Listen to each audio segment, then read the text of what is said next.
just ask you to bow your heads and remind us, each other, individually, that we're all connected to one another, and that's what makes being a community and a city is all about. We ask for wisdom and guidance and strength and courage to make ourselves available for those that are less fortunate, those that will suffer in the cold, those that could use a helping hand. And from a practicality standpoint, I would just encourage everybody to check on your neighbor or the shut-in up the street. Sometimes we think the problems are so large we can't do a lot about it, but we can all do something for one or two of our neighbors this week, and I hope we take that opportunity to make sure that everybody's well and safe. And in the process, bless our public servants. They don't get the days off. They don't get a call in sick. We don't cancel work because of the cold or the winter.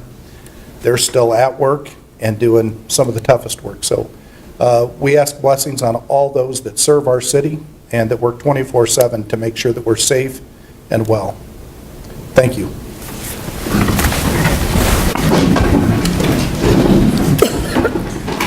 And Mr. Coleman, to your point, I think that we're thankful that they're here and available 365 days a year and not on furlough and not laid off. So we're glad to see the rest of the country back to work as well. There's no pending shutdown here. Yeah. Let's call this meeting to order, and I will ask the clerk to please take roll. County, Here. Coleman, Here. Boson, Here. Gray, Here. Westergaard, Here. Mandelbaum, Here. Gatto. Here. We have a quorum. All right.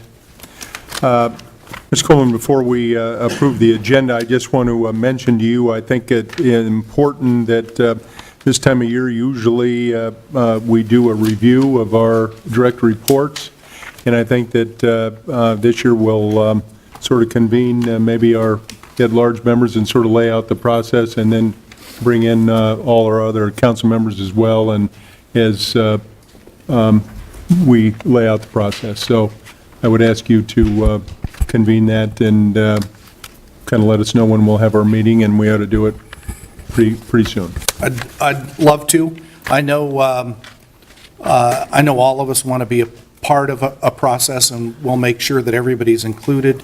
We have a great team of leaders, but we do owe it to them to take some time to help them improve and focus in on the successes of the last year, and we'll do that with everybody's input. So we'll let you know in the coming days. All right? I've just got a couple things that I wouldn't mind. I don't know if we have this. Do we use like the duties in the Iowa Code or anything that's in our ordinance? Like, I wouldn't mind just having a listing of that. No, we have that generally, and we let everybody take a look at it. We'll give you a copy of it so you can see the responsibilities, and then all of us do sort of an analysis of our thoughts on that issue. So, absolutely. Chris has it, and I think we'll, from before, and if there's any updates, we'll make that available, or if there's suggestions in that regard. Love to have all the council's thoughts on that. I was going to say, also probably a copy of last year's, so if it had the goals or whatever for us that. Yeah, we can take a look at that review process from last year, or Yeah. last time we did it.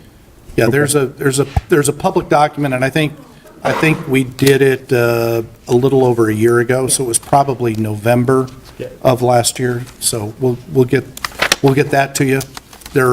Obviously, like the scoring and the things that are personnel related, HR are not public documents, but the mayor and I could speak to you on that. We were both on the committee last year, and we could talk through that a little bit more. Yep, that would be helpful. This is just my first time going through it, so getting a little background Perfect, of yeah. what's come before would be useful. All right. Item 2 is approving the agenda as presented and/or as amended. Move. All right, just so everybody will know, item 17 is corrected. It's communication from Jessica Avant advising of her resignation from the Parks and Recreation Board, seat 4, effective immediately. So that corrects that item. All right. All in favor? Aye. Aye. Opposed? That item passes. Item 3 is approving a consent agenda tonight. Those are items 3 through 37. These are routine items, and they will be enacted by one roll call vote unless either a member of the council or a member of the public in the audience here calls for one that they would like to have either further discussion or explanation of what's going on. Would be happy to do so. This evening, for those of you that have an agenda in hand, for I, Coleman votes no. For K, Coleman votes no. For L, Coleman votes no. For double A, Coleman votes no. 5A, Coleman wishes to speak. 8, Gray wishes to speak. 16, Gray wishes to speak. And item 30, Coleman wishes to speak. Are there any other items that anyone would like to? Yes, sir. 4A. 4A. Okey-doke. I see no others, Mr. Mayor. I'll move item 3. Okay, that's it? Nothing else? All right. Item 3 has been moved. If everybody vote. 7 yes. All right. That takes us to item 5A. Item 5A, these are public improvements, ordering, I'm sorry? I think he wants to talk about 4A. Oh, I'm sorry. Sorry. Item 4A, that's approving the alcoholic beverage license application for the following. In this case, it's a new application for Ernie's Boondock at 440 East Grand Avenue for a liquor licensee. Thank you, council. Wes Dorsch, 2100 Meadow Chase Lane. Just want to know who the owner is. Awesome. Who applied for the liquor license?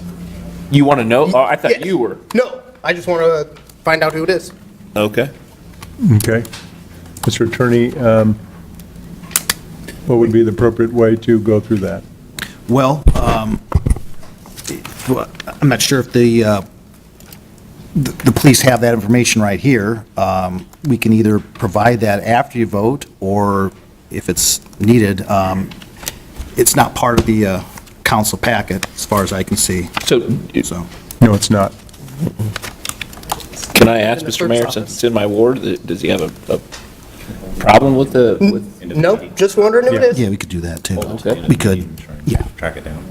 Yeah, we could, one of the suggestions here is to hold at the end of, yeah, Thank you, sir. All right. you can take care of it. Thank you, council. I will move item 4A. All right? He'll have the owner's name for you back there.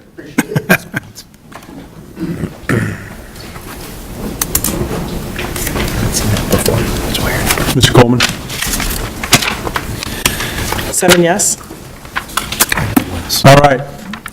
Sorry, sir, we'll now go to 5A, which is the ordering the construction of the following. In this case, a public improvement.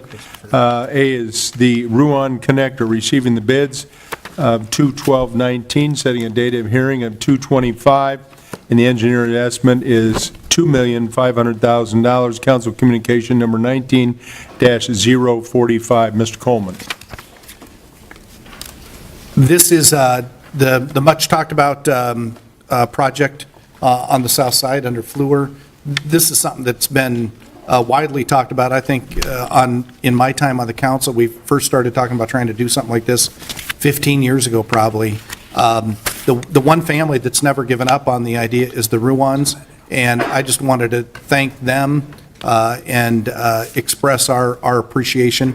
The overall project at Waterworks is coming along, and if you drive on Fluor, you'll see the work happening. I'm really proud of what the Waterworks Foundation has done, and looking forward to seeing it completed this year, especially this amenity, which I think a few of us have biked that area with kids. I have a lot. It's a real safety improvement and something I'm looking forward to having done. So just a note of congratulations. This has been hung up before with concerns from the Corps of Engineers and all kinds of hurdles. Staff has done a really good job of making it work and working through all those obstacles. Josh, do you have? This is going to be an exciting project, and look forward to seeing it in the ground and actually getting to use it. And it'll be great for my kids to actually run through the tunnel between Grays Lake and Yeah. Waterworks, so. Yeah, It'll be a nice addition to the community. So thanks, everyone, for their good work on it. You can move it if you want, or... If it hasn't been moved, I'll move it. And for those watching, the funds on this are private funds. These are not coming out of the city budget. All positives. And there's money put away for maintenance of it also Maintenance, through that's right. that, whereas it, 7 yes. All right, takes us to item 8. Item 8 is approving and authorizing the execution of the Iowa Department of Transportation IDOT agreement for the Second Avenue Bridge over the Des Moines River rehabilitation and Second Avenue Bridge over Birdland Drive replacement. Council Communication number 19-026. Mr. Gray. Thank you, Mayor. I had a lot of discussions between when this first came out and today, so I'm going to move item 8 with the understanding that we talk with engineering and the city manager about the options that are available to us. One of the things that troubled me, it sounded like the decision was already made when it said that based on structural condition of the bridges, an estimated cost and service life, city staff and the structural engineering consultant recommended proceeding with the rehabilitation of the Second Avenue Bridge over the Des Moines River and replacement of the Second Avenue Bridge over Birdland Drive. I want to make sure that that's not a recommendation. That's just a suggestion at this point. It's kind of a unique area there. You got that big berm coming over there between the river and Birdland Drive, so it creates two bridges. We just eliminated that same situation on Beaver Drive going over the interstate. It used to be a bridge over the interstate and a bridge going over Beaver Creek. And I think there's a good example there. And if we're going to be shutting Second Avenue down, let's not be doing that twice in the span of 50 years. So I just want to make sure the discussions go on that. So I'm going to move item 8 and also refer the discussions to the city manager's office.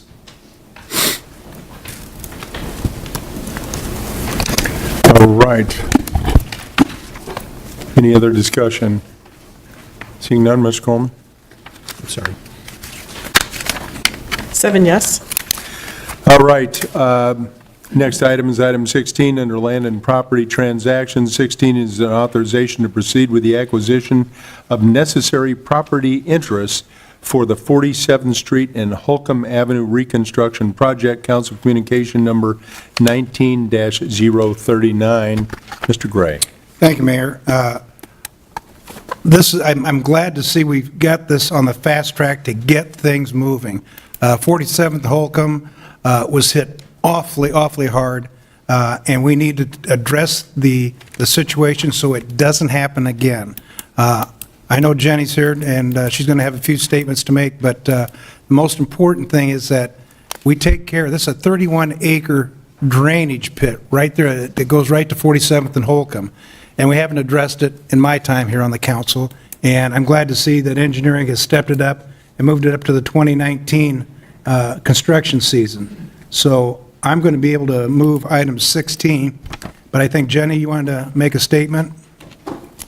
That'd be all right, Mayor? Sure.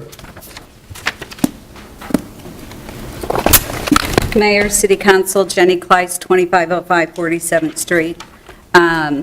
Yes, we were impacted hard by the flood, and I think you all know that very well from my communications. I was on the Capital Improvement Infrastructure Committee, and we had a lot of discussions. I appreciate this being fast-tracked. I appreciate everything that the city personnel has done. I do have some questions. My main concern with this construction, when we get going, is a contingency plan if there is another flood at 47th and Holcomb. So if the street is all torn up and you all are doing this project as we've requested, what happens in the event of a heavy rainfall? I want to make sure that myself and my neighbors are protected. I had 8 feet of water in my basement. I had 3.5 feet of water in my garage. I want to make sure that I'm not put at risk again.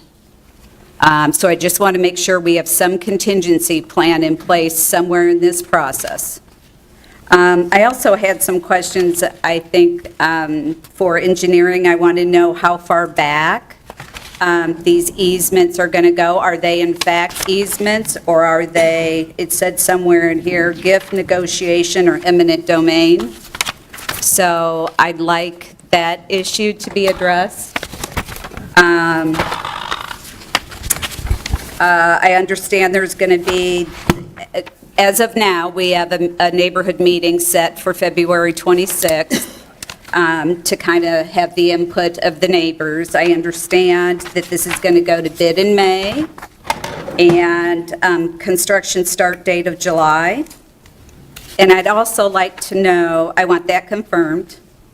I know I'm asking a lot. Thank you for your patience. And I'd also like to know how the $20,000 figure was arrived. What is that going to be used for? Steve, do you want to address a few of those? There are some of the, often the detailed things that maybe you could talk to her separately about, Steve, but, Okay. Yeah. all right, anyway. Okay. So a couple things regarding the overall plan. Some of you may recall, we had our field meeting in the field very shortly after the June 30th event, and Director Jonathan Gano came up with the idea of let's store some water underneath the roadway. And so I can't even take credit for it. It's a great, when we modeled it, we found out it was a very good idea. We can actually do, this actually accomplishes a couple things. In the midst, since we already had plans to reconstruct the roadway, we are proposing to put large chambers underneath the roadway and also rock under the roadway that will store water. What that will do in the interim with this project is help with those more frequent events, okay, such as maybe say called the 10-year storm event. And then also it helps in the long run for when we run the larger sewer box up to this area. It also provides some resiliency in the system. So again, unfortunately, I can't even take credit for it. That was, as we modeled it, that was a very good idea. And so that is the proposal for, not only it helps for the interim, which is the immediate construction project that we'll be starting this year, as Jenny talked about, but it helps in the long run for also storing and providing resiliency. Jenny asked about the right-of-way needs. I don't know, oh, you already got it up there, you beat me to it, okay. So this is just kind of a photo of the street. Generally, we are asking for, in general, 50-foot temporary easements. We may also need some permanent easements that we're still working out those details, but 15 feet from the right-of-way, which would be about 16 feet off of the sidewalks that you see. This is a snapshot looking down the street. So we generally draw up our exhibits and plats for uniform acquisition. We may not need all that property, but that's what we think we'll need now. Anything we disturb, we have money and funds to put back. So if we disrupt the driveway aprons, which we will be tearing out all the driveway aprons. As part of the project, we put those back, but we need the easements to be able to replace those back further. And so that is the need. The 20,000, to be honest, is probably a rough estimate. I mean, these easements are pretty, to be honest, because most of them, they are temporary, are pretty small dollar amounts, so it's probably a rough estimate of every single property easement down the roadway. So, I'm trying to think, did I get it all? So that's my house right there. Okay, yeah, How far up will that go? How far would the 15 feet go? From the sidewalk, you mean? Correct. I mean, roughly, if you measured 16 feet from the sidewalk, it looks like it probably goes to about that tree right there. You know, and we would try and, again, protect all the trees as we can. It's not that we necessarily are going to tear up the entire 15 feet. It's just we might need to do some grading. We might need to put some materials, have equipment that uses that area. So, And so you it's just we wouldn't don't do- necessarily need it permanently either, right? That's correct. The 15 This feet is is just for the the temporary during construction. Yep. What happens if it storms during the construction? If it storms during construction, it would honestly function similar to what it does now, or depending on how much pipe we had in the ground at that time. So, well, I mean, nothing's done right. I mean, it's just getting the project done. I don't, So this was the area we had some temporary Temporary, pumping that was available. Oh, yeah. We could continue to have Right, we can do that, but. available, so. Right, but yeah, until we get those chambers in to store all this water, I mean, that's the goal of the project, is to. Yep. Yep. Okay. All right, and Jenny, if you have any other questions, maybe Steve could kind of meet with you on the side there and get you sources for your information. So again, I'll move item 16 and receive and file Jenny's comments Yep. And actually, Mayor, if I may. and refer it to engineering. Yeah. And just real quick, so the folks know, our process, again, we have exhibits that are prepared that show where these easements are needed. Thanks to this authorization that gives us the motion to proceed, we will issue notice of intent letters, so the residents will be getting letters that explain what the project is and why we need the easements. And then in a separate correspondence, there would be the offers. So that's just so people know the process. I apologize, I should have explained that earlier. And is there some explanation of the easement process, or kind of, is for some of these neighbors that don't know, that are like, is there? The first letter will kind of tell them the gist of what's going on. Yep, and there'll be contact information as well. All right. So, Yep, thank you. thank you. 7 yes.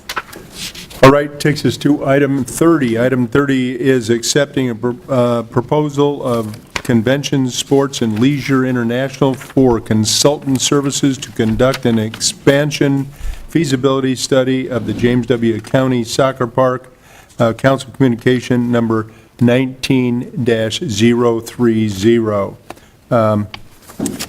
Mr. Coleman?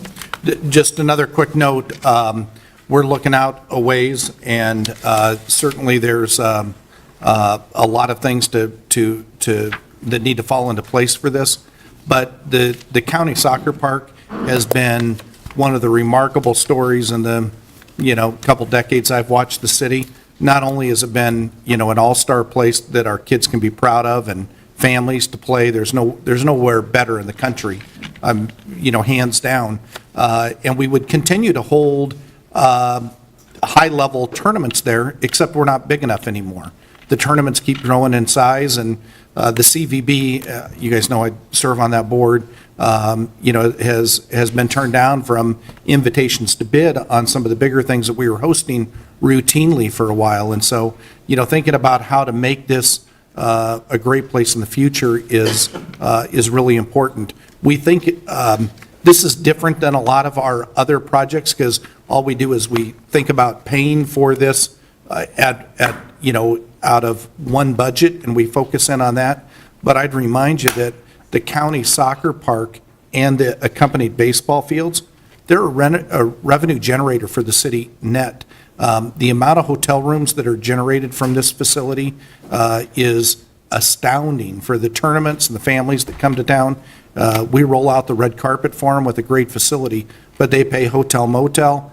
If we're able to pass the sales tax in a month or so, it'll be a significant revenue source for us from the sales tax for all the restaurants they attend, the activities they do, where they pay that. And it's just more help that the citizens of Des Moines have from somebody else having to help and to pay our bills when they use our services. And so expanding facilities like this that continue to drive visitor traffic and tournament traffic is really good for us.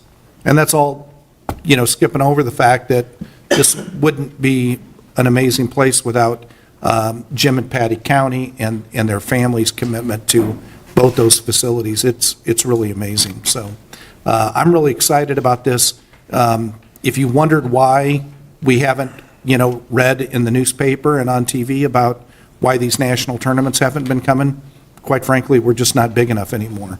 And we need to expand if we want Des Moines to be home for those tournaments like we were for a decade or more. I'll move it. I'm excited about it. Good job. 7 yes.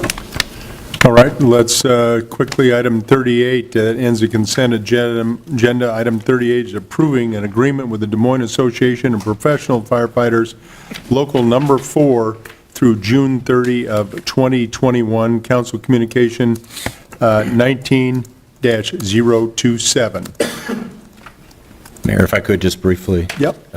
Say, we had great conversations with the union.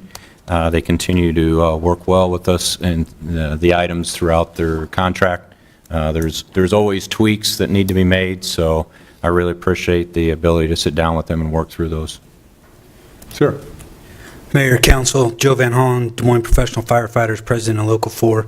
I also want to just say thanks to James Wells, Heather Dennis from HR. This really was a great process this time around. I've been involved in, this will be my 4th contract negotiation, 2nd as president. But we just had some excellent discussion. We were able to come into Scott Sanders' office and have even more good discussion. And we were able to do it all without outside legal counsel as well, and that's the first time that we've ever been able to do that. So I really appreciate it. I appreciate the approval and look forward to 2 more years of good contract. So thank you. Good job. Thank you for what you do. Yeah.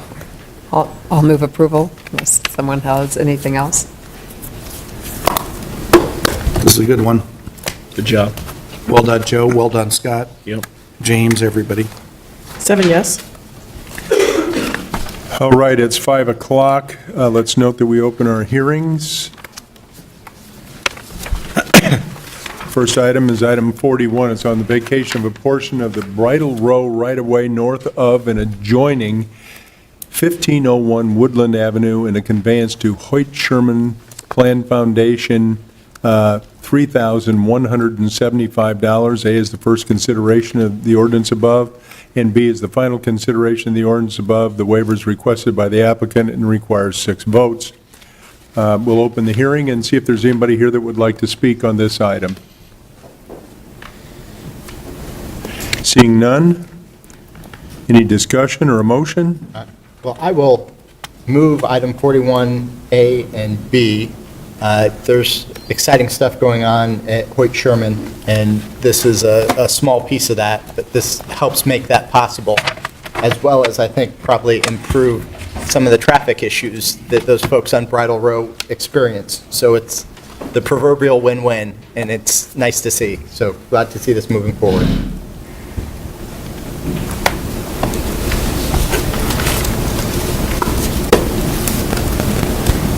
Seven yes. Item 42, these are items regarding city-initiated request for vacation conveyance of east-west alley right-of-way north of and adjoining 101, 107, and 111 Jefferson Avenue to allow the undeveloped alley to be assembled with the adjoining parcels subject to conditions. Council Communication number 19-034. A is to receive and file a communication from the Planning and Zoning Commission. B is a hearing on the vacation and conveyance of 111 Jefferson Avenue LLC for commercial redevelopment within the Central Place Industrial Park, $43,500. C is the first consideration of the ordinance above. Let's open the hearing and see if there's anyone here to speak to this item regarding 101, 107, 111 Jefferson, the undeveloped alley. Seeing none, can we have a motion and or any discussion? Yes, Mr. Mayor, this is involving Commonwealth Electric. They already have a business on 2nd Avenue, and they're going to expand the business into Central Place. And this is the kind of thing that we need to have happen in Central Place to keep businesses in Des Moines, so they're not seeking somewhere else out of town. So it took quite a while to get it done, but we're taking some property that's not been on the tax rolls and now put it on the tax rolls and solidifying the businesses that we have down there in Central Place. So I'll be happy to move item 42, 42A, 42B, 42C, and I'd like to waive the final 2 readings on that. Larry, is that okay? Yeah, it should be fine. Okay, so I'd like to waive the final 2 readings on that as well.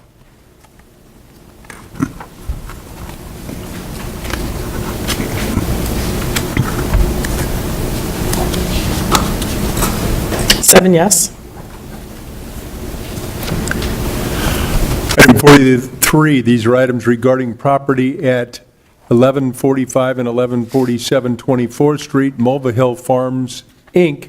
This item was continued from January 24th of 2019. A is to amend the existing Plan DSM, creating our tomorrow plan future land use designation from low-medium density residential to neighborhood mixed use to allow for rezoning to limited NPC, neighborhood pedestrian commercial, and expansion of off-street parking for existing multiple family dwellings and for shared parking for nearby mixed use.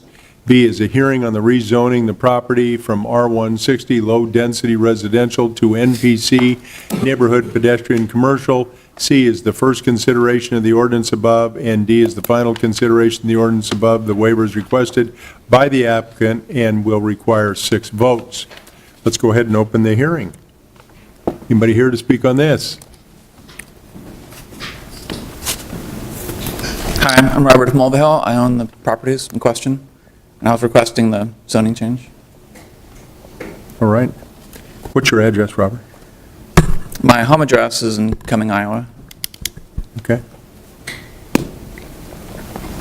So I'll move this. I am not in support of this zoning change. These are a couple of multifamily residential properties. They're in the Drake neighborhood, and we've got the Drake pilot program going on, as well as the Drake neighborhood plan. The goal is to move away from multifamily residential, if possible, down the line. This provides, is to provide parking and build infrastructure above and beyond what I think is necessary and is not consistent with those neighborhood plans and our goals for the small pilot area. So I am not going to support this, and I'm going to move to deny the proposed amendment. And I'm happy to take questions or discuss with other members of the council, but that's where I'm at after talking with neighbors and others. I don't understand, because they're multifamilies. They wouldn't really work as a single-family house. I toured a couple homes that were previously multifamily that have been converted back to single-family. That's the ultimate long-range goal of the neighborhood plan. Would you want to live there? I mean, it's on a commercial, there's commercial properties on the left and right of it, on a busy street. I understand this is part of a long-range plan. I actually don't live too far. I'm on the other side of the interstate, but the goal is to create more single-family homes in that neighborhood, and I'm comfortable moving in that direction. Can I, how many parking spots are we talking about that want to be created for these 2 properties, and how many apartments are in them? There's 5 apartments in each one, 2 properties, so 10 apartments, and then there's approximately like 15 or 16 parking spaces that would be created in the, behind there. And each property needs, by rental code, like I think 7 or 8 parking spaces, and the 1147 does not have any parking spaces. So it's like, to comply with rental code, I would need the parking spaces, but I can't, so it's... Serve notice for the zoning? What have you been doing for, because you've owned these It's properties. grandfathered in. It's been like that for a long time. It's grandfathered in, okay. But right now, they park on the street, but it's become more congested, so that's part of the reason why I want it. And my kitchen business is going to be, I think, take up on-the-street parking too, once it gets up and running. So, I know it's not I can understand what you're saying by the gentrification of the street, but those are not good single-family houses. I own them, I know what they're like. One of them's almost like industrial.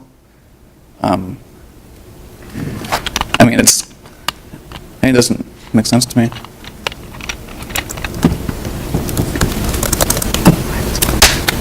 Okay, more questions, anybody? Was there a staff recommendation on it?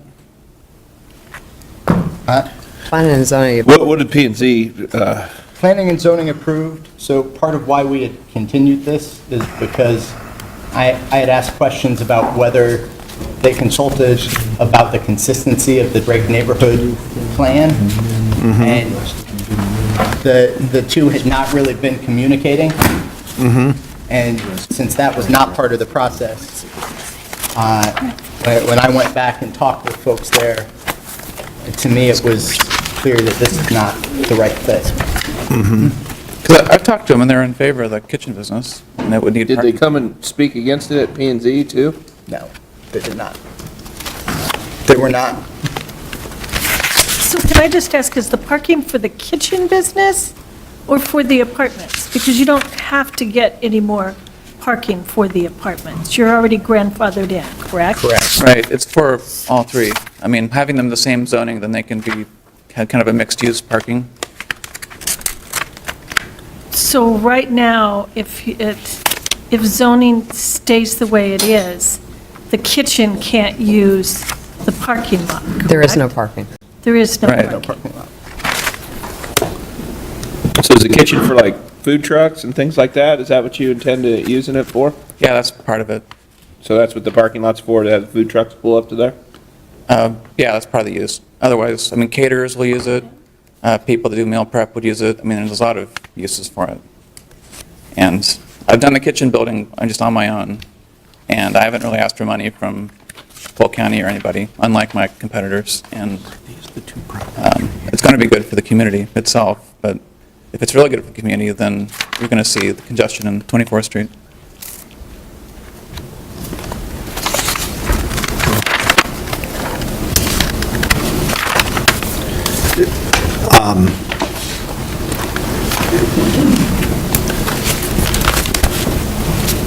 Question?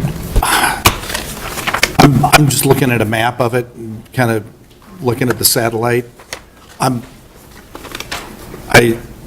terms of redevelopment, it's always a catch-22, because if we vote no, we're voting in favor of it probably staying a 5-plex or a 6-plex, Right. right? I mean, that's essentially the vote. I mean, even though that's not what we want, that's what we're voting for. Well, it's staying a 5-plex or 6-plex either way. What we're doing is we're creating the infrastructure and the investment to keep it that way. Whereas if these dollars aren't spent on a parking lot, maybe they'll be spent on other uses, but that's completely up to the property owner. But I'm not encouraging spending on infrastructure for a use that is inconsistent with what we're trying to accomplish right now in that area. And the pilot goes directly across the street. I mean, this was part of what we drove by when we were looking at that area. And we were looking at other rentals in that same area, and we're trying to develop programs to help address rentals just like this. I guess my concern But you is don't that- want to, I mean, just, I'm trying to get what if I'm just trying to understand long-term, we don't really want to help rentals like this, though. We want to help so that it's not rentals like this, if I heard you before. Well, I think there are two things, aside from what's in front of us today, in terms of a vision for the neighborhood, there are two things that we want to do. We want to help make sure all rentals are investing in their property and they're well-maintained and taken care of. And two, when there are opportunities for rentals that have been broken up into multiple homes, we want to get those back into single-family, or in some cases, we in the past few months, I think, approved a couple where they went from 5 or 6 back down to 2 or 3. And we're trying to help create a stronger neighborhood feel, and the housing stock and the condition of that housing stock is a piece of that. And part of thinking about that is thinking about requests like this as they come in and the consistency that they have with everything else that we are doing as a city. And that wasn't, when it was first brought to us, wasn't considered adequately in my mind. in the intervening meeting, I had an opportunity to go to the Drake pilot. The pilot steering committees were meeting again, and I attended the Drake steering pilot committee in between these two meetings and had the opportunity to have some conversations with folks. And that's how I ended up where I ended up on this. So just a question, Mr. Mayor, and maybe to staff. So is this what we envision as neighborhood pedestrian commercial? This is what I read, that we're recommending that this is going to be zoned that with our new zoning code that we're putting together. Is that what we want this to be, this area? So we want it to be commercial? We want it to be neighborhood pedestrian commercial? Is that what we're saying we want this area to be? Yeah, I'll have Chris approach it as well. That is my understanding, and understanding that it would allow for both residential and commercial uses. And as he's coming up, Connie's been trying to get a word in here. No, I'm just saying, to Josh's point, if the consistency of what do we want this to be, and if we are following the plan, if it's going to be, the multifamily, to Josh's point, if it does come up, many of these homes are being converted back to either single or to duplexes or whatever. So I think we need to say, are we going to stick to the plan that we're trying to adopt, or are we, when something comes up, just do whatever, and then you're left with parking behind residential again, so. No, and that's why I asked the question is, why would staff recommend it NPC if that's not our vision, what we want it to be, or if we don't want it to be, then that shouldn't be a recommendation. That's the only reason I asked. Right. Chris? Mayor, member of the City Council, Chris Johansson, Community Development Director. Councilman Gatto, that is our vision that we recommended P&Z. As Councilmember Mandelbaum pointed out, we did recommend approval of this to P&Z. Just to clarify a couple things, there was support from the neighborhood at that time. My understanding that has since changed. But this was our vision, neighborhood pedestrian commercial. So is it just that particular property? Is it a strip? Is it a block? Is it 2 blocks? Is this where we're spending, is this one of the pilot program areas that we're doing it at? The pilot program ends, the border of the pilot program is across the street. So it's not in this area? It's technically not in this area, but this is Right. exactly the type of area that. So in the pilot program, are we asking for the other side of the street to be neighborhood pedestrian commercial? I don't know, that's why I'm With asking. the west side of the street's PUD. So it's that was done for the hotel and Drake Diner and, all that stuff. So there is there. commercial. And everything south of it, on 23rd Street, is apartments down at least to the next block, and then there's a couple of houses on the west side of the street, and then there's another apartment at Cottage Grove as 25th, I think, intersects it. So, it's pretty multifamily in there, but these houses, quite frankly, this whole thing, we have to think about it, it's a little like Sherman Hill. And look what's happened over there. We've taken houses, or the owners have, from 7 plexes to single-family homes, and some from 7 to 3 to whatever, and they've sort of transitioned, and it's been sort of a, what would you say, Chris Coleman, a 30-year process, I would say, to... It's a remarkable 30-year process, and, been good for the whole city, because the values have skyrocketed there. The one reason why I would question this, just long-term, is most of the value that's happened over there is where there is a neighborhood and people want to invest in a neighborhood. These houses are always going to be surrounded by commercial property on 3 sides. An all-day, all-night diner, a hotel that operates 24/7, commercial property to the south and to the north. I'm not saying I'm wild about it staying there, but long-term, I would say if you were saying, what's the highest and best use of for the city in our future, you'd say it should be NPC, not residential, and that's what he's asking for. It's just, that provides him some benefit that maybe we don't want him to have right now. But, I mean, I would think that the highest and best use of that property, long-term, I don't know, if it was in the pilot area, would we put a bunch of money to make it a one-family property? Probably pay significantly less taxes. It doesn't meet the goals of the revitalization program at all, for where it's at, in my opinion. It's just it's an anomaly that it's right here wedged in between 3 commercial properties. Well, So the one reason I would say to vote no is, if I were, and I don't think it's right that the city says this, is we're going to make you suffer until you can't do anything, because we're not going to allow you to improve your property. And we see that happen all over, especially in commercial properties, until it's a real detriment to the neighborhood. And I don't know. I mean, the 1147 building is on a skinny lot. It's not going to make a good single-family house. It's not going to make a Sherman Hills quality house. I mean, I've converted duplexes to be a single-family house and flipped it, and it worked out well, and it was the perfect house for it. But, I mean, I know the difference between a good house and a bad house. And The parking that happens behind the 1145, the house to the south, at least on Google, is that a valid parking? Does that meet city code now? Yeah.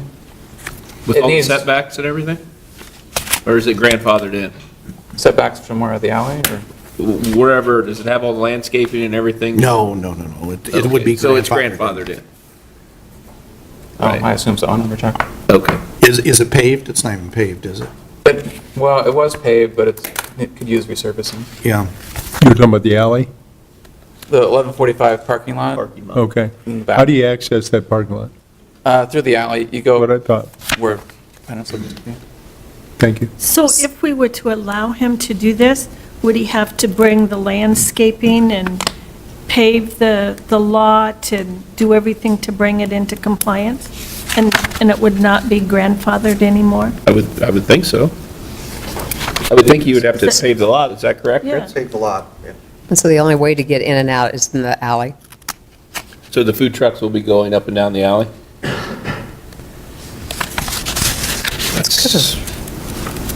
There's some parking in the front of the 1139 building. There's room for 2 or 3 vehicles, so. Hmm. Is Seems like a lot of on-street traffic parking? in an alley. Yeah, there's on the street, some, but what I envision is that trucks, I'd probably leave a space or 2 open in the front for the trucks, and then cars and vans could park where it's more convenient. But I mean, there's not that many food trucks, so I'm not quite sure what the demand's going to be. I think it's going to be more caterers than anybody. Well, catering's still going to have a catering van or a truck that's going to go there to take the food out. Right, but they can maneuver a lot better than a step van. Can I ask another question about alley maintenance? Sure. Who maintains it, and who paves it, who keeps it? If you have this kind of a, that amount of parking and that kind of traffic on it? It'd still be a private parking lot. Well, But the alley. The alley, Oh, the alley, the I'm sorry. alleyway. Chris, We do. I think Drake University takes care of it. who maintains the alley? I think Drake does. Drake's going to maintain this? No way. No, not that, not the lot. It's but they- ours. they It's create ours. the driveway. This one's a public. Alley. If it's a Alleyway. public alley, then we'll be maintaining it? It'll be maintained by Public Works, I'm pretty sure this is a public I would work. suspect. Right, Jonathan? No, I think it's ours. So we're plowing it, we're putting the surface down. Is it getting plowed? Yeah. Okay. With an over-the-cab truck. Should, they can see what they're doing then. They don't have them yet.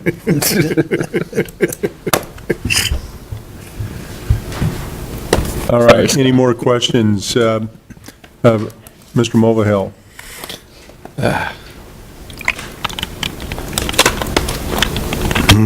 No, nothing for me. I don't have any more questions. He has a motion. Okay, the So what motion was is the to deny. Council, Any further discussion amongst ourselves regarding this is truly a dilemma. I've been by those properties, I bet you 100 times, and I got to tell you, to this moment, I don't know that I've ever been in either one of them. So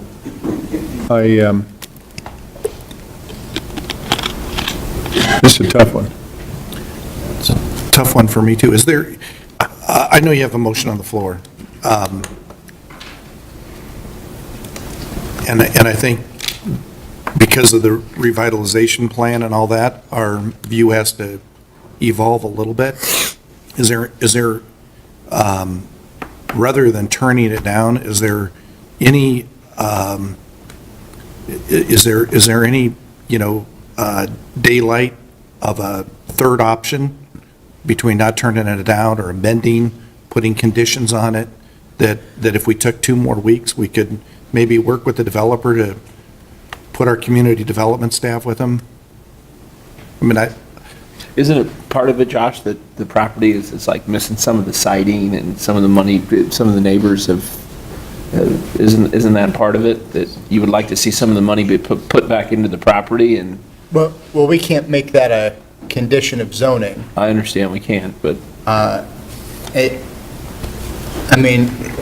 In terms of the direction I would generally like to see, there's a lot of different things with these properties that could use some investment, but we don't control that here. We just control the piece that is in front of us, and that piece is inconsistent with the broader vision. Yeah, painting's easy. I've been working on as you know, building this kitchen has been a financial drain, and I'm almost finished with it, so I've been focused on I think I've seen some pictures where there's siding's coming off part of your house, isn't it? And there's tie-back at the top of it? There was a windstorm in October that blew off some siding that we repaired. And there was one piece of siding, I think, that we couldn't find. And just due to the weather, So there is tie-back showing on your for building? a 1-foot piece, yeah. Well, so there's still tie-back showing on your building? Yeah. Whether it's 1 foot, that just gives the neighbors something that they're not excited about. Yeah, well, I don't know which neighbor to talk to, but no, I'm doing this with my own money. I'm not going to I understand. tax credits or Robert, I'm grants. sorry, how is this zoned now? The 1147, 1145 are residential, like R160, I think. Okay. 60. And so you went ahead and put kitchens and everything else in there?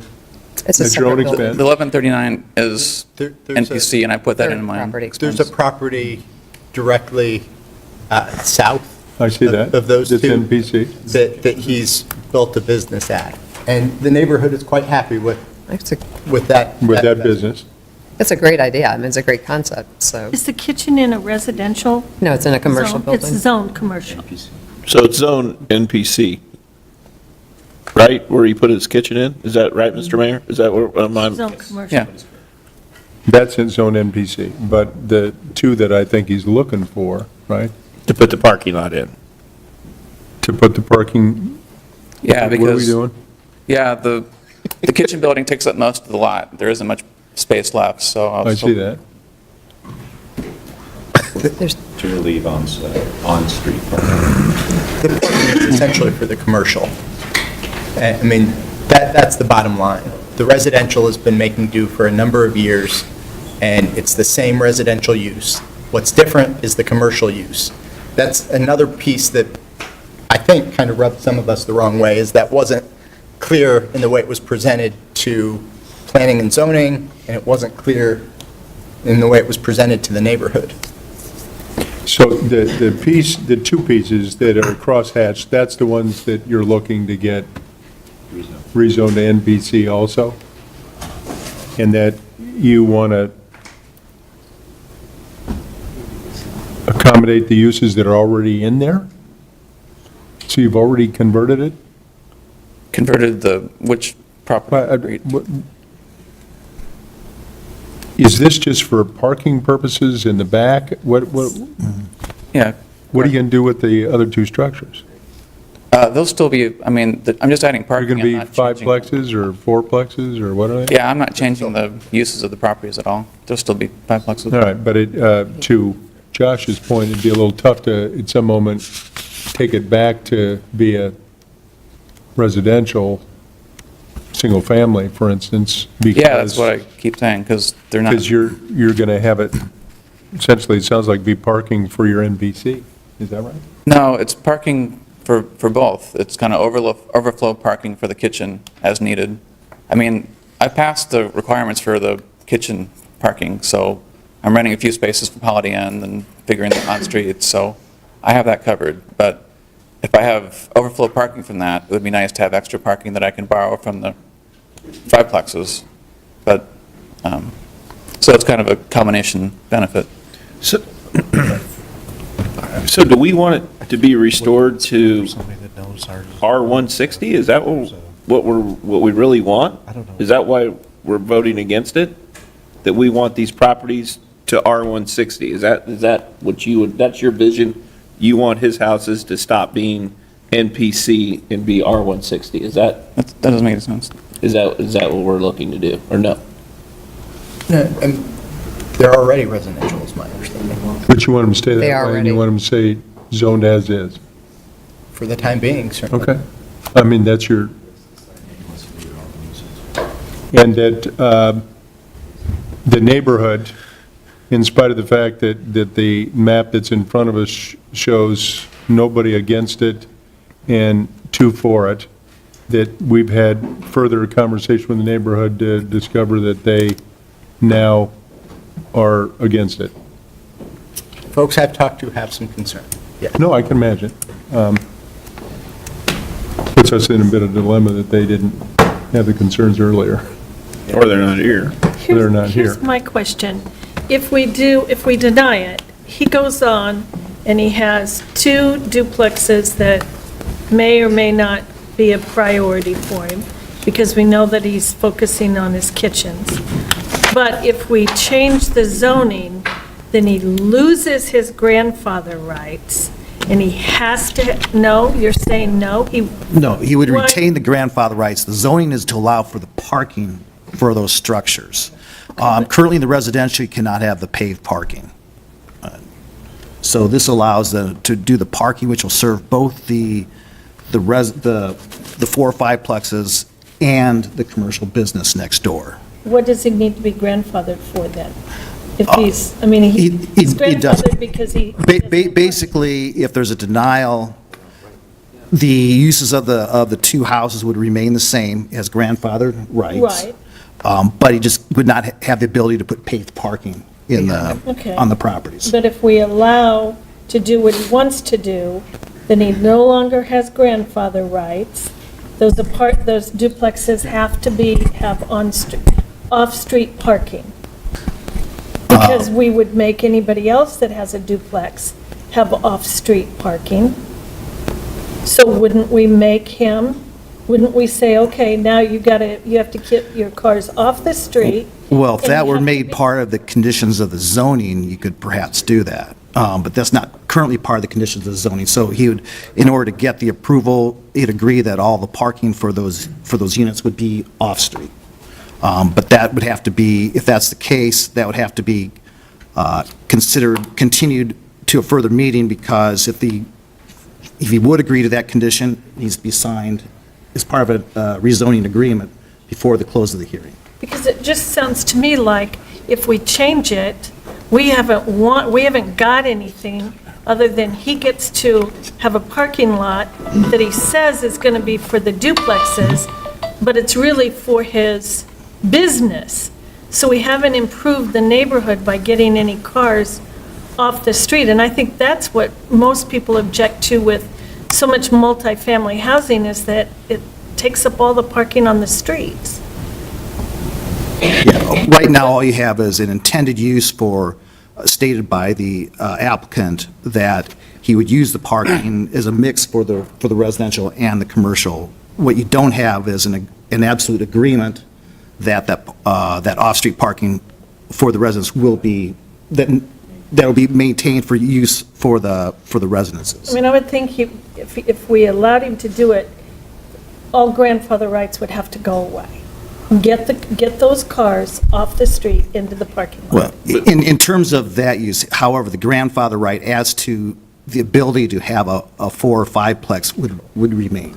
Okay, if he could keep his 4 or 5-plex, but get the cars off the street. And I don't know if that would then take up all of his parking. Yeah, and that would not be a matter of the grandfather, that'd be a matter of agreeing to the condition for the Agreeing to the rezoning. condition, Yes. okay. But the NPC allows for off-street parking. So when you zone something NPC, we're zoning it so people park on the street.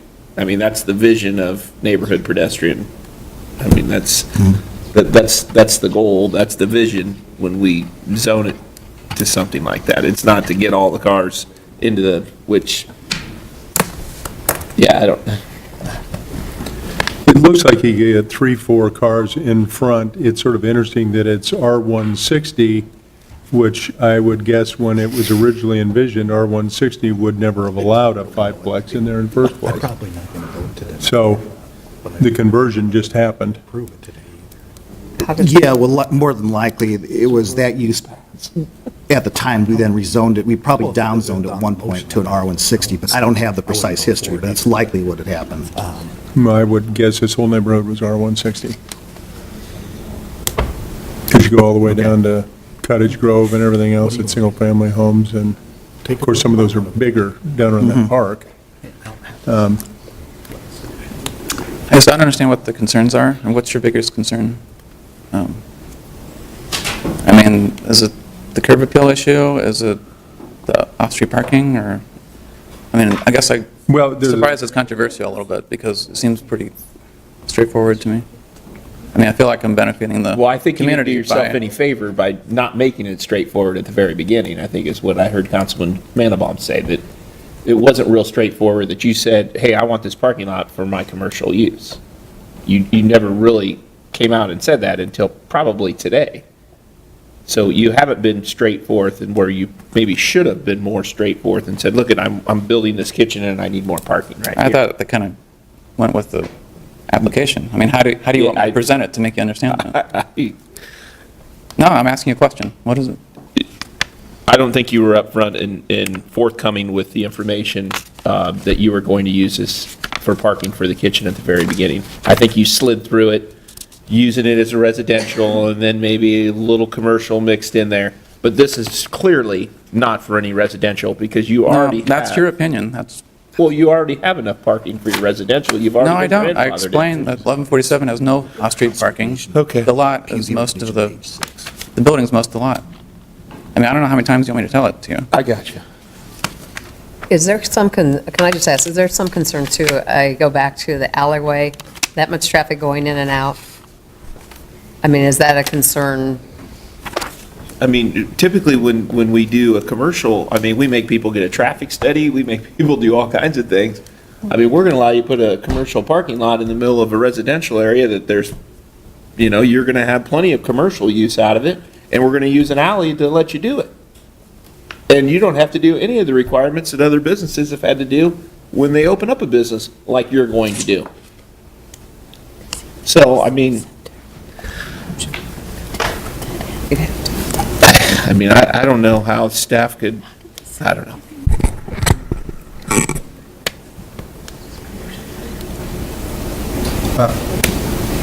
He does have a motion. Let's just vote. Well, do you want to restate anything, Josh? Not from anything that I've heard. If others have ideas for a solution, but, we deferred it, and I didn't hear anything else in the interim. Now, maybe it should have stayed off longer, but I'm comfortable with where I'm at. But I understand how this could be a tough issue, so I'm willing to take feedback, but I haven't heard any alternative way that I think would be effective. Just a thought I have, we've had these things come before us when we were on the Board of Adjustment, and when we don't have all the information to make a decision on the spot, we continue it. Joe's brought up some good points. Chris has brought up some good points. You and I are on the same page that with what the neighborhood said, but we don't have any documentation from anybody. I would think that if we could continue this, probably to the February 11th meeting, and get with the neighborhood, Jennifer and Christina and all the players there, and we get with the neighborhood businesses that are around there, and bring in Drake University. I mean, these guys are a big player in our area, Josh, so I think if we could get everybody together, find out what is the purpose of this, what is the future of these R160 homes, I think we can make a better decision rather than what I consider right now, it'd be a hacked-up decision. And I hate to push you off to February 11th, but I would like to see more information and more feedback before we move forward. That's my thought.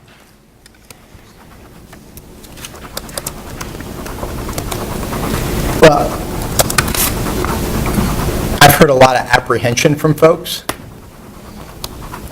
So I'm fine modifying and just moving to continue. I'm not sure that February 11th will give us enough time. It might not, and it might not have to be that date.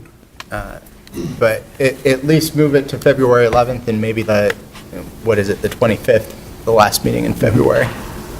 That's a great plan. Before it comes back on, let's make sure.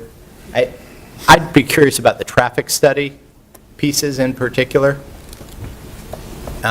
because this essentially should be treated as a commercial, and we should not be giving it, given what we know about this, that this is essentially being done for the business. And, I mean, the residents, you've had these residential properties for 15, 20 years almost.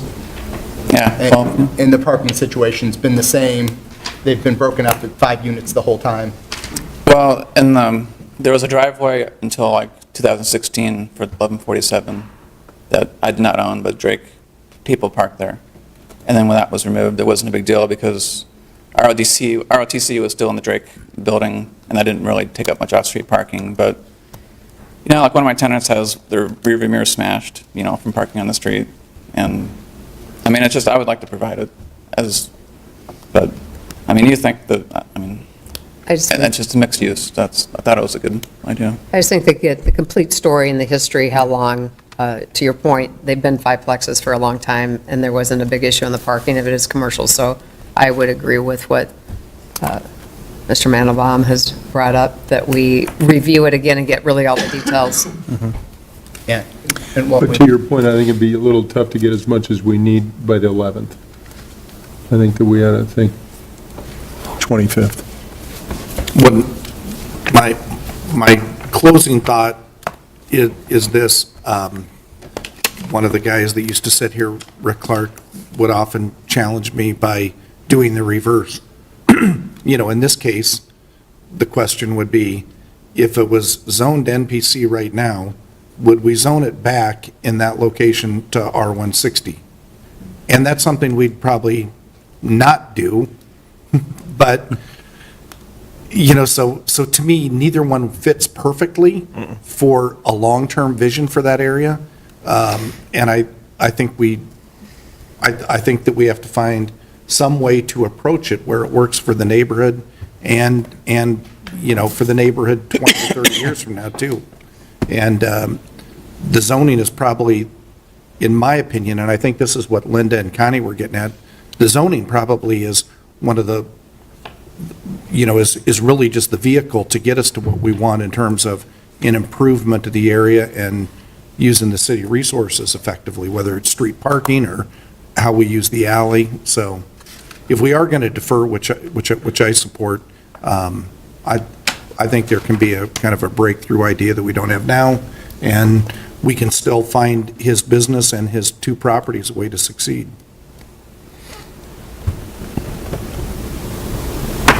All right, so the motion is? We'll move to defer to the 25th or later. And ask for additional information Additional from information. the applicant and P&Z or I don't know if staff? we need anything We don't need to from send it back to but P&Z? Traffic study, whatever traffic study would be done for a similar commercial. Well, and that would have already occurred with his NPC kitchen when it was developed. They did a traffic study for that parking lot? Well, he would have had to comply with all traffic concerns at that point. They're adding 16 additional spots that were not part of that original. We'll provide you all the traffic. Okay. Well, and look at that larger, Area. should we say, area neighborhood plan, Yep. and see how this all fits in, and see if we can't find some sort of a way to accommodate everybody.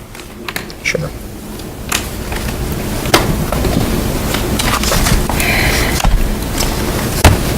Seven yes.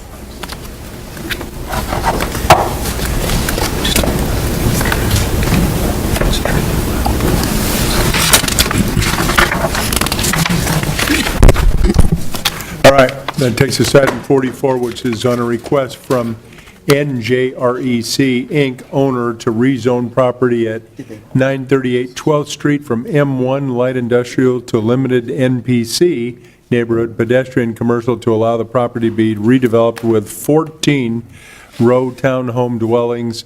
A is the first consideration of this ordinance, and B is the final consideration of the ordinance above. The waivers requested by the applicant, and again, will require 6 votes. 938 12th Street. Let's open the hearing. Is there anybody here to speak to this item?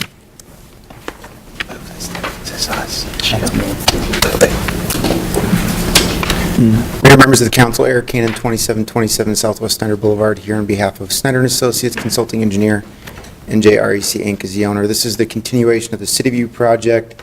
You may have noticed the construction off of the KOA 235 ramp right there. This is for 14 additional units to the east. That property was not zoned appropriate for residential, so we're just amending the zoning to allow for that. Happy to answer any questions you guys have. Thank you. I looked up where this address was on the map, and I thought, dang, that's a good idea. I wish I would have thought of the location. This is where there used to be the entrance ramp to the freeway, and it's just a nice area.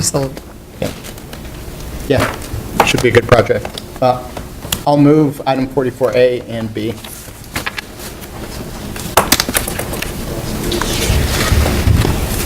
Seven yes. 45, on a request from River Bend West LLC, is the owner to rezone property in the 400 block of Southwest 11th Street from C3B, Central Business District Mixed Use, to PUD, Planned Unit Development, to allow redevelopment of the property with up to 250 units of senior living within 2 4-story buildings, and to amend the Grays Station PUD conceptual plan and to approve the slate at Grays Landing PUD conceptual plan. A is the first consideration of the ordinance above, and B is the final consideration of the ordinance above. The waiver is requested by the applicant and requires 6 votes. Let's open the hearing on this item. Anybody here that needs to say anything? Seeing none, I'll move 45A and 45B. Mr. Manager, just to ask, would this thing come back when we see the design of this thing and we see how it's constructed, or is this sort of go and it'll be staff review and that's the end of it? I believe this is a staff review, Chris, is that? Yeah, staff review. So it's only 4 stories. Boy, I'd sure like to know how this thing is being built and constructed and what the materials look like.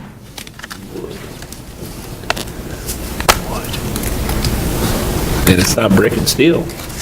That's right. If it's not, I got a problem with it.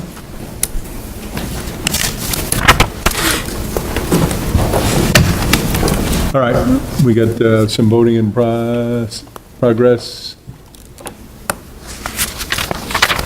I'm going to vote no on this one, because I need to see more. 6 yes, 1 no.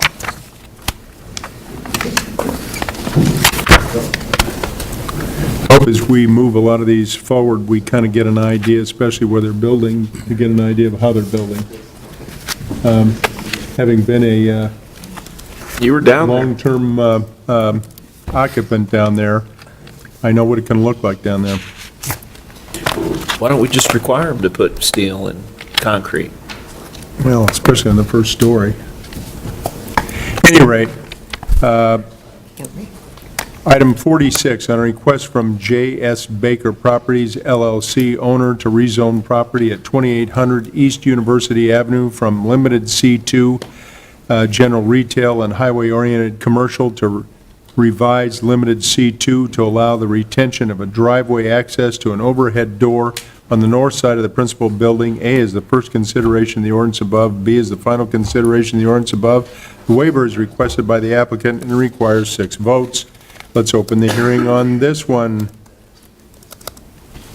2800 East University. Anybody here to speak on this one? Don't see any. Mr. Mayor, I'll move item 46, 46A, and 46B.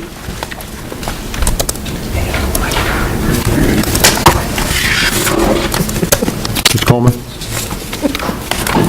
7 yes. All right, let's note that the hearings end at 5:51. Take us back to item 39. Item 39 is authorizing the city manager to negotiate a development agreement based on preliminary terms with Merle Hay Investors LLC for rehabilitation of existing mall property and repurposing of the Sears site. Council Communication number 19-038. Anyone here want to speak to this item? See this gentleman over here? Give us your name and address, please, sir.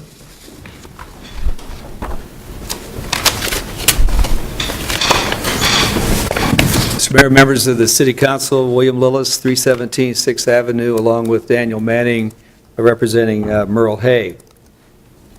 Liz Holland sends her regrets. She's our client. She'd be here but for the weather and 2 canceled flights from Chicago. So she sends her regrets. Other than that, she would be here. We welcome the questions that the council might have.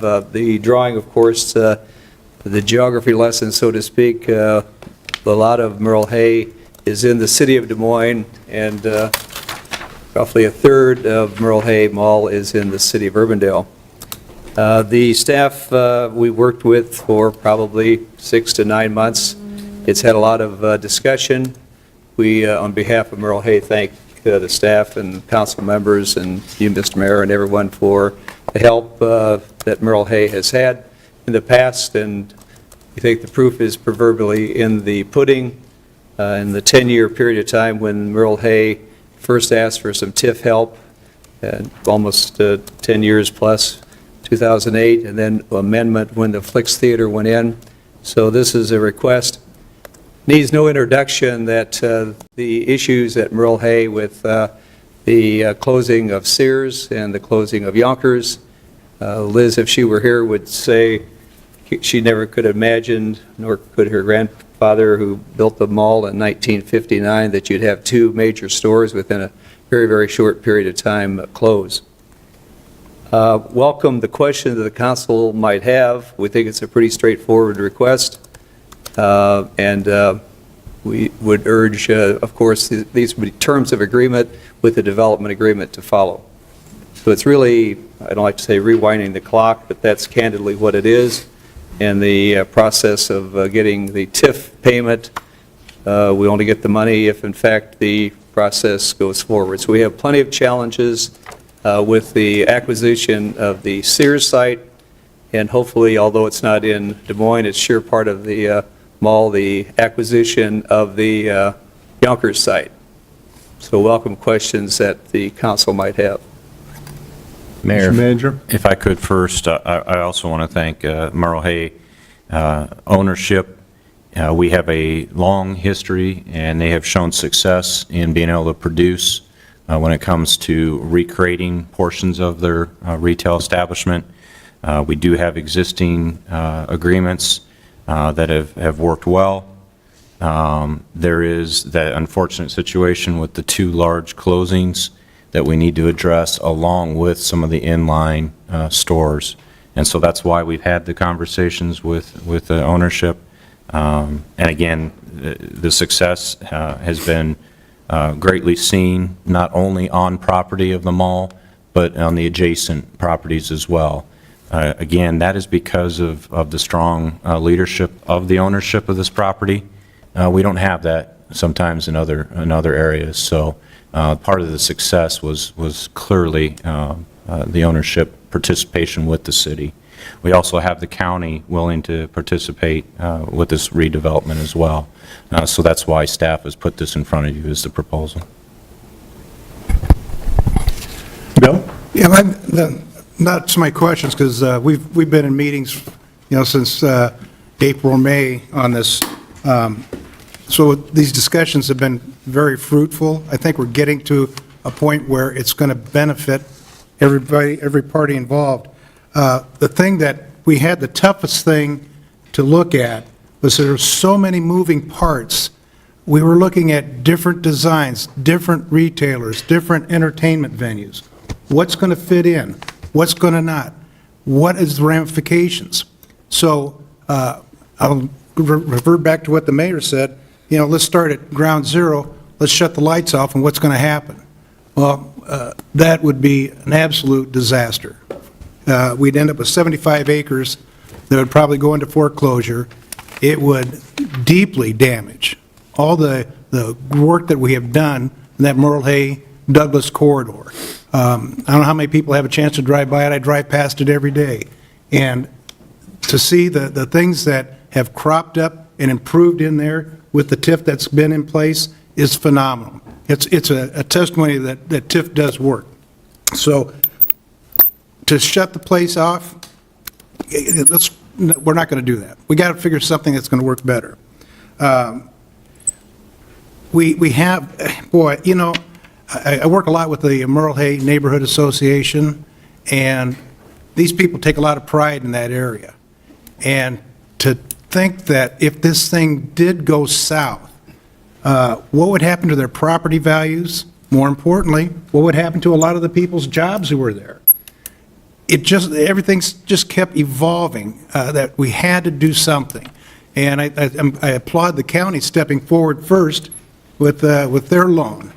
We are going to be putting some money into it. It's TIF money. I'm a firm believer in making sure that our taxpayers get a return on their investment. I think what we have put on the table here, thanks to Aaron, and we're going to have more conversations about that, we've got a thing that's going to give not only the repurposing of the Sears store, but now we're going to take a look at, just like you said, the inline stores. I mean, you want to make sure that the mall is viable for future use, and that's what I'm really pushing hard to make sure that we do. We want this whole thing to succeed, because it not only benefits the Merle Hay area, the northwest side of Des Moines, it's actually a regional spot for the entire city and the metro area. We've got to make this thing work. One of the things that also comes into play here is, in addition to helping those inline stores, there is money in there to improve the Merle Hay corridor, and we're going to have more discussions on that. The Neighborhood Association has been bemoaning the fact that we have been dragging our heels in doing the necessary things, the streetscape issues, sidewalk issues. This is going to give us an avenue to move forward and improve that whole area.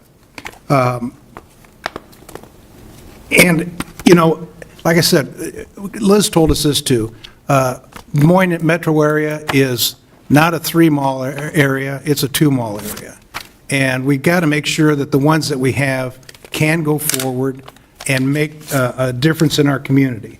So I'm open for more discussion, but my belief is that going forward, this is probably the best investment that we could have. It keeps the momentum going on that Merle Hay and Douglas corridor and gives us opportunities to improve even on that. So when everybody gets a chance, I'm going to be moving item 39. 39. My eyesight's shot. We do have one speaker. Do you want to let her speak? Step up. Jenny Kleiss, 2505 47th Street. As I said earlier, I was on the Capital Improvement Infrastructure Committee, and this property came up several times as a drainage issue. And it was relayed to us, it was my understanding that this property was under consideration for retention or detention. Is that still the case? And is that part of this plan? That whole mall area all drains down Merle Hay, and it's the issue there at Urbandale and Merle And Hay. actually, so it is part of the discussion and will remain part of the discussion. It does not all drain down Merle Hay, actually. It drains in actually It's a several- problem issue. It is absolutely a problem, and it will remain part of the discussion for our small area plans as we go around. And so But as we, part of the streetscape and everything going on with this project, will anything be done to help the It- flooding issue it is our from Merle Hay Mall? intent to include that as a conversation along with the streetscape. And Jenny, it's going to be my job to kind of move that forward. I know we were looking at 2022 for doing the sewer work that's needed So in that this area. is part of the watershed, this isn't part of the streetscape part of this project? This goes into the watershed projects, is that? Yes. Okay. Because, believe me, when we get a good rain event, I always get a call from Merle, hey, Bill, we're flooded again. Well, and I think some of the other discussions that we've had, everything around what is possible. Can we do like we're talking about up on your street, do some underground containers? Is it permeable pavement? Is it a variety of things? Of course, we also, it is contended, and actually I've seen it, that the property to the north, which I think is what, Haymarket Mall or something, that little deal with our dams and everything used to be, that the drainage off that roof comes shooting across the roadway in between the two Merle Hay and that other property, and actually shoots into the Merle Hay property. So I think we're all going to try to sit down and work together with all the property owners around there and see what we can do to help mitigate that water problem that exists. As the manager says, water is going north and south, and because it kind of sits there and everything to the north towards Aurora kind of starts running down the hill towards Johnson and Beaver Creek, and, more stuff runs to the south the other way. So to your point, that is one of the major parts of our discussion. Absolutely, I hear that. And I just, anytime we're talking streetscapes or anything like that, I think we should be doing everything that Jonathan told our committee we should be doing. It should all be drainage, it should all be included in these items. Well, and if I might just for 1 second, talk about, some of the thoughts that we have, citywide. Southridge years ago was, an issue, and, what's it going to be? And the owners there, which was Macerich at the time, that acquired it, they came back with sort of a new vision, and the city, jumped in and helped bring a whole bunch of players together, and some interesting things are happening down at Southridge. And hopefully, we'll see the Target and some of the other stronger stores remain. But I think that they have a vision that will move forward regardless of some of that. We've always have ongoing discussions, and Linda knows this, and so does everybody else, around Eastgate. We're trying to figure out what in the world we can do with that property and that owner to make some things happen. We have a committed owner here that has been the same owner since 1959, maybe a few other partners in there, but nevertheless, they still have the vision, they still maintain it, they are able to keep shopping, and it has been, as Bill said, such a strong asset, not only for Des Moines and Beaverdale, Merle Hay, all those neighborhoods around there, to be an anchor for that area, for places to go, to be entertained, to shop, to buy their needs, and also to our friends to the north in Johnston and Urbandale. They're strong beneficiaries of what Merle Hay has been for all those years as well. So We're glad that Polk County stepped in and made a commitment, and I think that the city, with all the contingencies that have been attached there too, it's going to be a good partnership, and we'll be able to move forward. But at any rate, welcome any other conversation, but I think the city tries to be a good partner with everybody. It's, we can't win the day, we have to have good partners. And we think we have a good one here, and we knew we had a good one in Southridge. Mr. Mayor, I appreciate your comments, and we do have a really good partner at Southridge, and we've seen some incredible things go on there, but we also do have an empty Sears store and a Yonkers store there. And I appreciate that Merle Hay right now has the attention, and I'm all for revitalizing that and making sure that we take care of that mall. But we are working on some really good things, and I've been working with Mace Ridge and the Capolas here. There will be something that hopefully we can all be supportive when something comes up for the Sears building or the Yonkers building there, that we can all get on board with too, because they have the same TIF in place, that there would be the ability to help. I had them do the same exercise that they did for Merle Hay at Southridge with the help of Aaron and Matt, and I appreciate their help.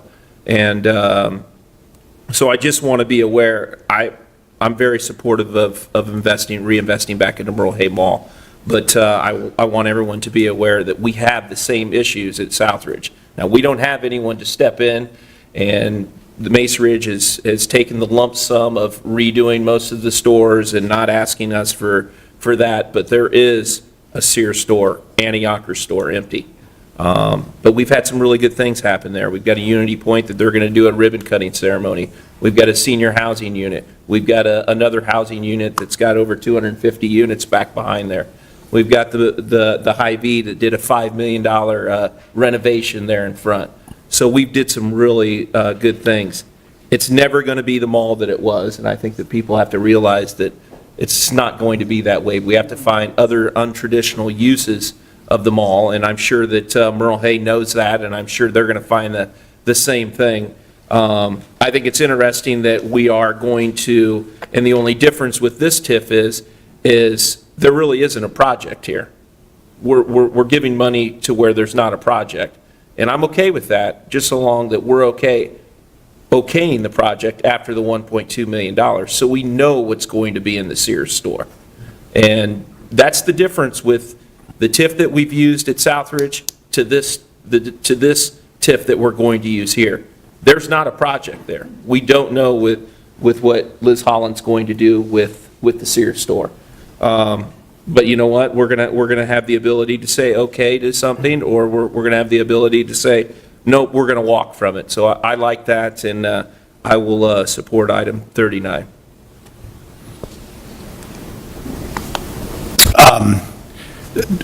A couple points of history. I worked in both these buildings in Merle Hay Mall, helped pay for high school and college. Connie worked in one, well, actually, did they own Yonkers when you were there on the backside of the mall, or were they always up Yes, front? I was there for 34 years, so yes. Spent a lot of time at Merle Hay. I didn't work at Yonkers. I worked at Montgomery Ward, which is where the Yonkers, what's the Yonkers Right. building now. And that area has been very important to me. I mean, I worked there. I don't live far away. The mall is where you went to try and meet girls when you were in high school. I spent many lonely laps walking around Merle Hay Mall. I love the place. When the owner started talking about reinvesting more than a decade ago, we weren't doing TIF districts all over the city. And I remember meeting with Mr. Lillis and his client, Liz Holland, and first talked to the city. Bill wasn't the ward council person yet. And everybody looked at me like I grew a second head, that we would never do that for retail. But we started looking at the important tax consequences of the whole neighborhood, and it was essential then that we found a way to throw a lifeline. And it's still true today. I wish it wasn't. And I think the staff has done a good job protecting the interest of the city, where we're only going to rebate money that's collected from new taxes. And if that doesn't happen, then it doesn't cost the city anything. And that's really important for the citizens to know. I do have two things that I want to say about the mall. Can you throw my computer back up? We have people come before us all the time that ask for help because they've failed to invest in their properties. Just as a little visual, this goes back on the assessor's site to about the time we did the TIF district. If you look at how many times the mall, not the outer buildings, not anything else, the mall has come in to ask for a permit in the last dozen years, there can't be another property in town that is more continually invested in their property to try and keep it modern and nice. It's just astounding to me, their level of investment, when many other malls have just decided to cash it in and keep cashing checks until it all dies. She's done everything she can to try and make this a place. We were there this weekend for a Flicks movie. It's a great amenity that she's offered in the mall that's way different than what you would have thought about, a brew pub and a movie theater 10 years ago. There's more opportunities for things like that, and I like the fact that the city's going to help her do something first class instead of something that's not worthy of being excited about. The last thing that I'd say is if Joe made some really good comments about the mall not being what it was a decade ago or 2 decades ago, and the evidence of that isn't because mall owners are stupid or anything. It's because FedEx and UPS are on your street all day long. And I would implore the citizens of Des Moines, don't give up on our local retail. It strengthens our community, keeps us safer, generates revenue in amazing ways to help pay for our police and fire. Shop in town. Don't take the easy, cheap way to save 50 cents, but go out to the mall and support it. That's what will help Des Moines thrive in ways that other communities don't survive. And if I could just throw my 2 cents in, I love what Merle Hay's doing. I think it's great, and I've talked to Bill about this. I am going to be the lone no vote today, just because in my ward, we have Eastgate that has been vacant for 20-plus years. We really, really need to step up to the plate and do something to get something going there. We need to renew those talks with the property owner. I've also talked to Scott about a couple of other places that need some TIF, and it's for the same type of thing. It's just to help them do some redevelopment. It's not a new plan. So I'm supportive of it, but I have to vote no, and I've talked to Bill about that. So I just wanted my council members to know where that vote was coming from. Okay.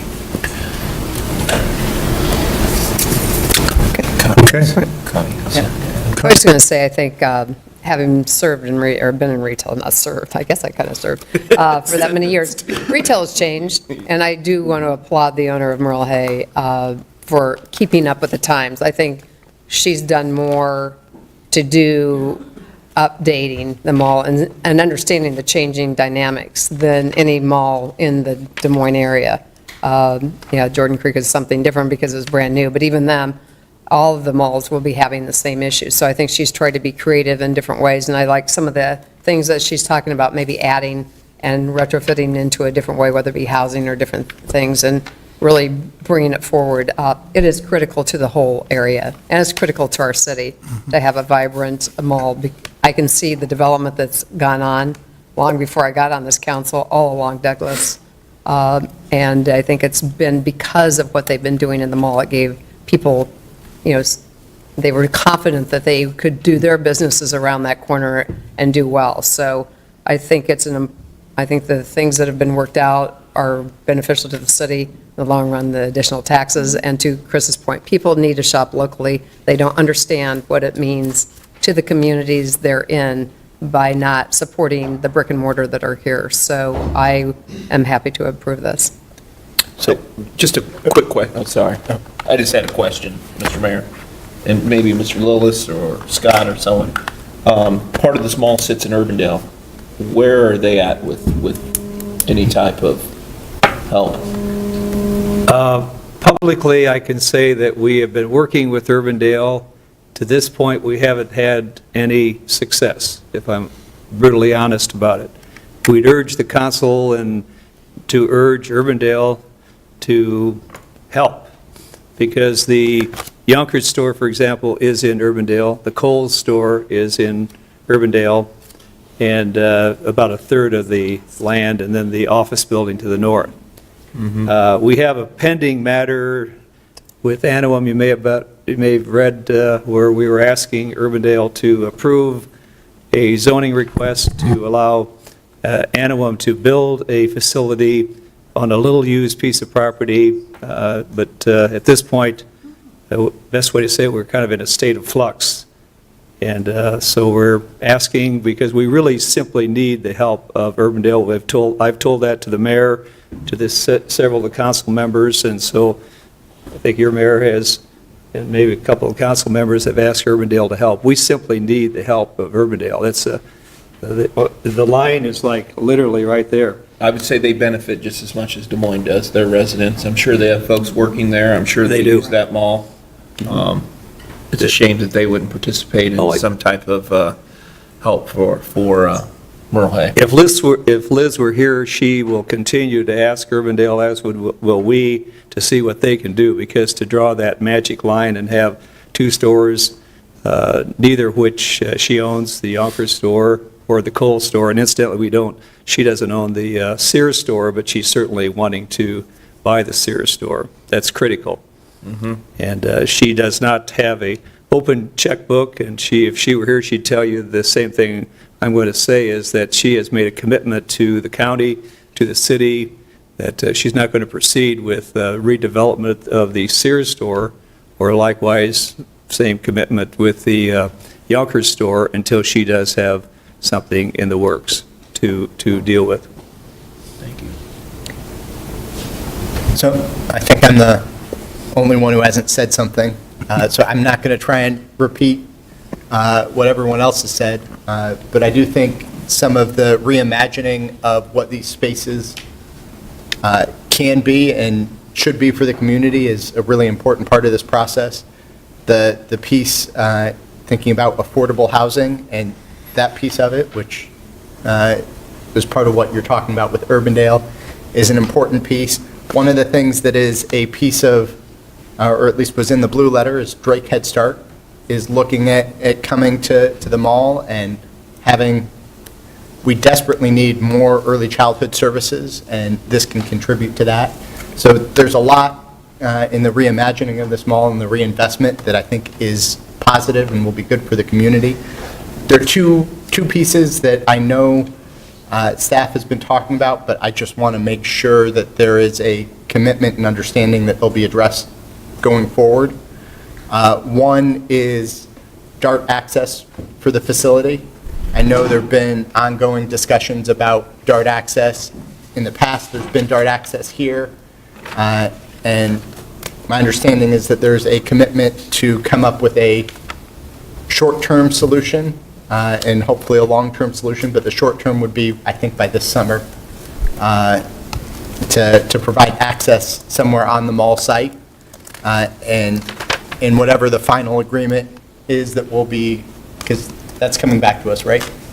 The final agreement? So I would expect that to be a part of the final agreement and to have that DART access issue worked out. If I might speak to that, to the best of our knowledge, Councilman, the DART access has an agreement with DART, with the county, with the mall, and it would be an access over on, it'd be on the Urbandale side and back on the area that's back in here. Yeah. But we have, Liz has been involved with discussions with DART, so I believe that to be resolved. To the best of our knowledge. To the best of my knowledge, as of this weekend, it wasn't resolved. They might have sort of a path forward, but that would, I don't know that that's been memorialized with signatures. So that's a piece that I do want to make sure happens before the final agreement, that issue gets addressed. Well, we're open to what, if I'm mistaken, but the last I knew, we thought we had resolved that. So we're sure open to something that may have happened that we wouldn't, or that I wouldn't know about. But I believe it to be, it's certainly something that we want to deal with DART. Well, and I think what Josh's saying, so that we can at least prove up and say we're memorializing that concept. They'll be in the development. You believe it's in place? Okay. Yep. And then the other set of questions that I was asking was relative to, we're investing in helping, part of what this will do is help reinvest in remodeling, dealing with HVAC and electrical issues. I want to make sure that we're being conscious of energy efficiency, and I know part of this investment will require coming up to the current code, but if we're putting our dollars in, the hope is that this investment will be around for years to come, and so we invest in the energy efficiency pieces that will provide benefit for years to come too, as well as make it a leaner, more efficient operation. And the feedback that I got is that Liz and the mall ownership are very much willing to explore that and to implement energy efficiency. But I just wanted to say it for the record that that's another piece of what I'll expect to see reflected in the final agreement. Okay, certainly. All right, I think we have a motion. Yes, I thoroughly enjoyed the spirited discussion. I think we've got a pretty good focus, and so once again, I'll move item 39.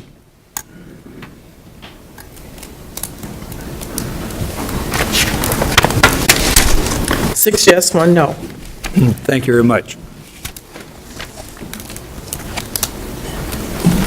All right, let's move to item 40. Item 40 is an authorization to submit a Revitalize Iowa Sound Economy RISE grant application to the Iowa Department of Transportation, IDOT, for the Airport Authority Southwest 28th Street Extension Project, Council Communication Number 19-047.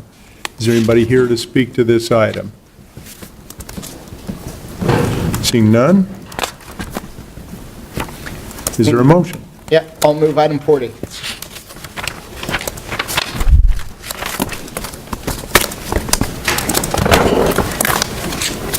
Seven yes. All right, does anybody have anything else that they'd like to add to the evening? No, sir. If not, let's declare this meeting adjourned. Thank you all for attending. Joe, good to see you. Is that it? I thought we had to go back to something. No, we already did.